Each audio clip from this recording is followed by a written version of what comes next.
2026 চনৰ 1 জানুৱাৰীৰ পৰা নতুন ৰণনীতি নতুন ৰণকৌশল হ'লে নিজৰ অধিকাৰ বিচাৰি লাগিলে ভাঙি চিঙি গৈ হ'লেও নিজৰ অধিকাৰ কাঢ়ি আনিবলৈ চেষ্টা কৰিব। গণতান্ত্ৰিকভাৱে সংগ্ৰাম অব্যাহত লাগিব। সংবিধানে দিয়া ৰাইট আমাক লাগিব আৰু সংবিধানে দিয়া ৰাইট যদি কোনোবাই দিব নিবিচাৰে আমি কাঢ়ি অনাৰ ব্যৱস্থা গ্ৰহণ কৰিব লাগিব। এইটো স্পষ্ট। আমি সমাজত যুঁজিব লাগিব। আজি সমাজত যি ধৰণে হিন্দু মুছলমানৰ মাজত ভাগ কৰিছে, যি ধৰণে হিংসা বিদ্বেগ আৰু ঘৃণা সৃষ্টি কৰিব বিচাৰিছে, আমি মুছলমানসকলে শদিয়াৰ পৰা ধুবুৰীলৈকে পণ ল'ব লাগিব। হিমন্ত বিশ্ব শৰ্মা ডাঙৰীয়া হিন্দু মুছলমান ভাগ কৰিব আৰু আমি হিন্দু মুছলমান সমন্বয়েৰে অসম আগবঢ়াই লৈ যাম। এই সংকল্প ধৰ্মীয় সংখ্যালঘু ৰাইজে ল'ব লাগিব।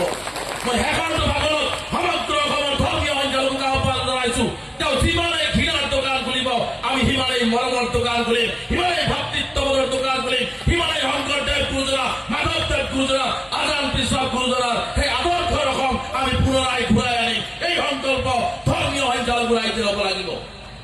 আমি সমন্বয় সৃষ্টি কৰিব লাগিব, সমন্বয়ৰ হাকো সৃষ্টি কৰিব লাগিব। তেওঁলোকে যিমানেই যি নকওক কিয় আমি একত্ৰিতভাৱে আমি এই কথা বাৰ্তাবিলাক লৈ যাব লাগিব। কাৰণ মই স্পষ্টকৈ গম পাইছো হিমন্ত বিশ্ব শৰ্মা ডাঙৰীয়াৰ লক্ষ্য আৰু উদ্দেশ্য হৈছে পৰ অসম ভাঙি থান মান কৰি অসমখন ধ্বংস কৰি দিয়া।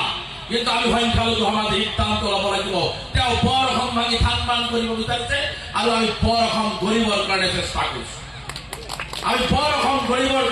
কৰিছো। আজি মুছলমানৰ মাজতো ভাগ কৰা আৰম্ভ কৰি দিছে। কাৰোবাক কয় দেশী, কাৰোবাক কয় খিলঞ্জীয়া, কাৰোবাক কয় মিয়া, কাৰোবাক কয় চৰুৱা, কাৰোবাক কয় বমুৱা।